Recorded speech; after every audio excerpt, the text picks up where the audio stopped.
Hi, Shannon here. I'm sitting at home and I am just kind of distressed. I don't know what word, marveled. I don't know what word to use. Um, I follow Heather Cox Richardson, Timothy Snyder, Ruth Benet Gate. I'm not sure I'm saying her name right. Other people. I tend to listen to German news, French news occasionally, BBC, The Guardian. I tend to follow news like that, Reuters, AP.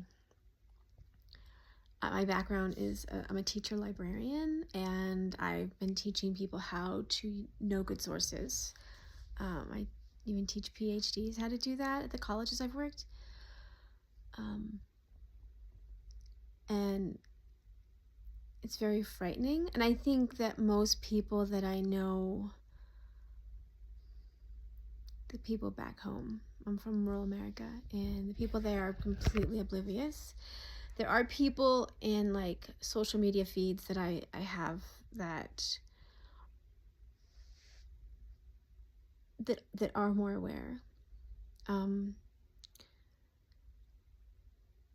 But it feels like the world, it's so strange. I don't know what I expect, If you're living during a coup, like, what do you expect to see? Like, houses aren't going to be flattened, right? Like, it's not going to be like that. But purging the military and all these government workers, and having gone through that in 2017 with my own family,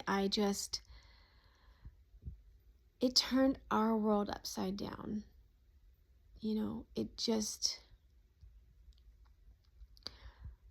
we made lemonade, as they say, and my husband is now in residency, with the idea that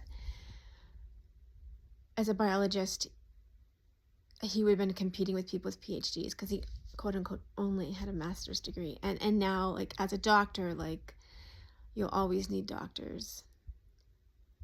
Even with AI, like, you still need doctors.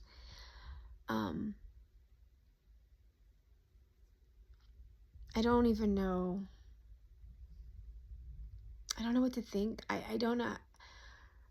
This morning, I have two small children, ages 5 and 8. I have two grown children too, but I have these two little kids, and I was kind of standing back as they got themselves ready because they're big enough to do that, and I try to stay out of their way so that it doesn't erupt into a fight, right? And I'm sitting there and I'm looking at social media, and I came across this, I don't remember her name, a 94-year-old woman. So she's about the same age as my grandmother. And she had gone back to Auschwitz, where she had been held when she was 14, and she refused to go in the gas chamber. She was there, and she lost her whole family.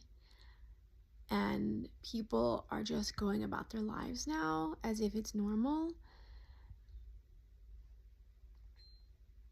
when what happened to her happened so quickly. It did take some time, but at the same time it didn't. Sometimes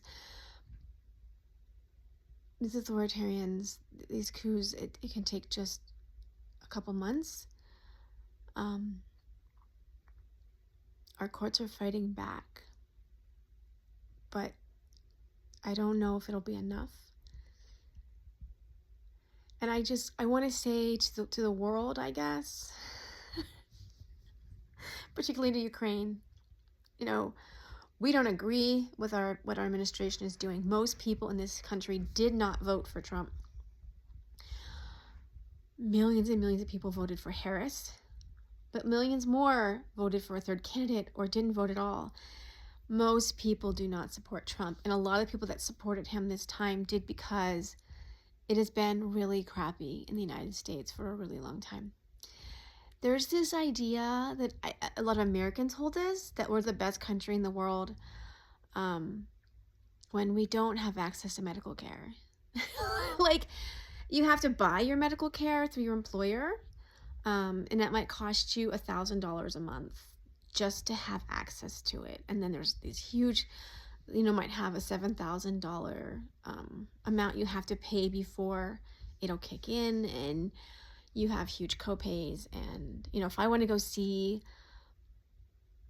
the endocrinologist because I have problems with my thyroid, $135, like, just to step in the door after I pay that money.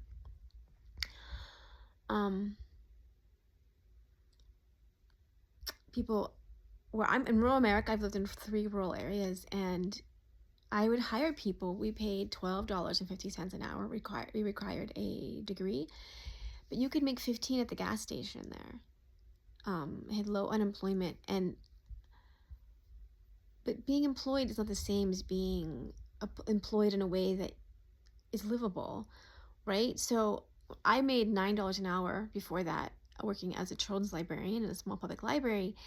I think my take-home pay was $767 a month.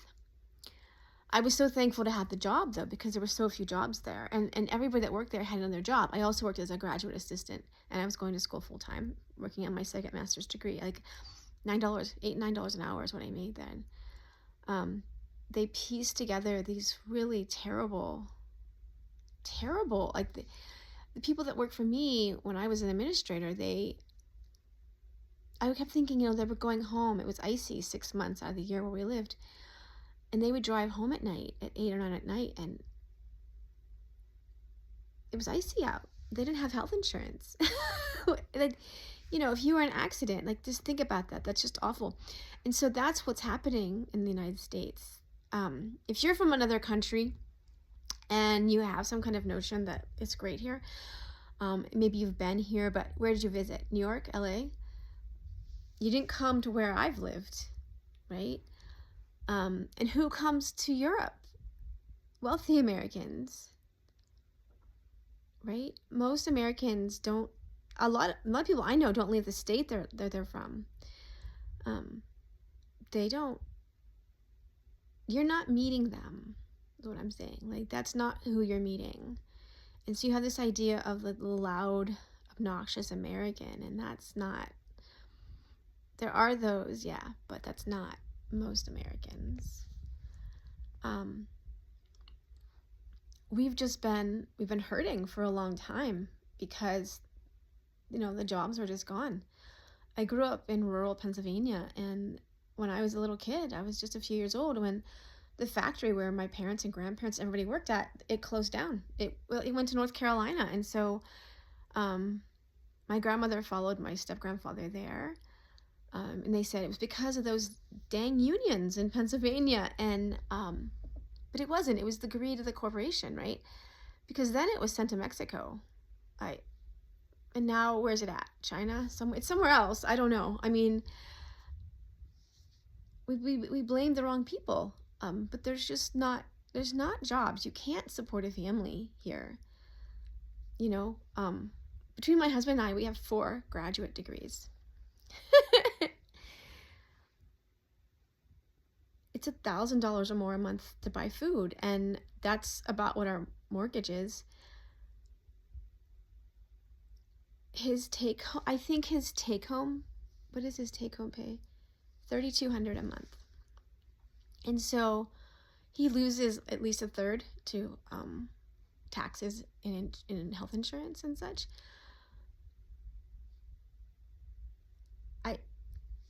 It's expensive. That's why they're angry. So it's not that they want to not defend Ukraine. It's that they feel that no one has been defending them. And over the last decades, we've gone to all these places, and the American people, they're not bad people. We're just not. I'm so sorry for what we're about to do. I can see it coming, but I have no power.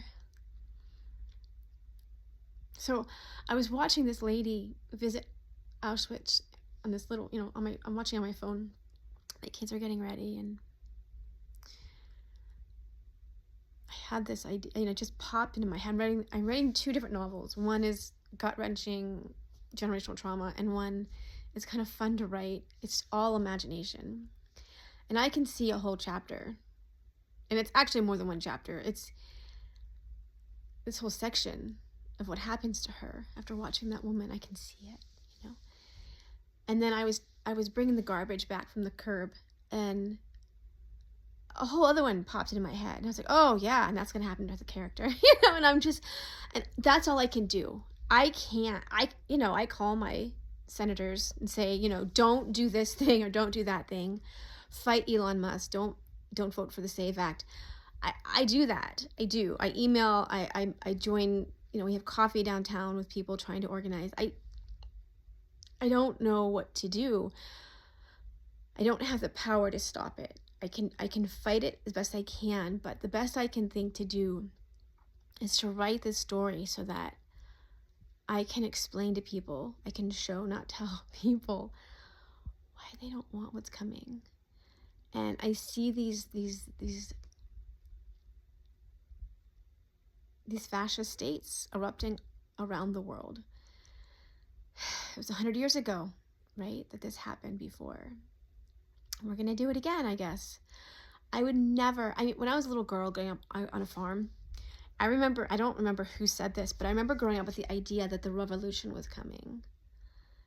They would say the revolution was coming, and I didn't know what that meant, but I've been waiting for it my whole life because it was put in my head at such a young age that I didn't have a question for it. I had neighbors that were stockpiling food and weapons before prepping was cool.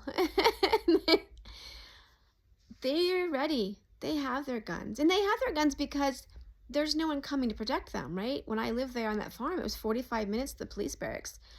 If somebody broke into our farm, we had to defend ourselves, right?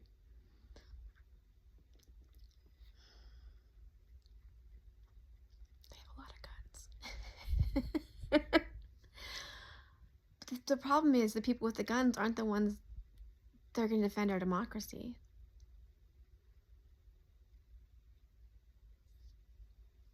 So I'm sorry. I see it coming, and we're doing what we can. I have been trying to teach people information literacy for decades. I wasn't enough to fight this campaign against us. And that's what it is. This is it's an active campaign against all the populations, right? Not just Americans, to try to discredit authorities and to present conspiracy theories like they're facts. And so many people have fell for it. But don't give up hope. I'm going to go sit down and write this story, even though it's getting hard to write because horrible things are happening to my character, but I don't know what else to do to stop it.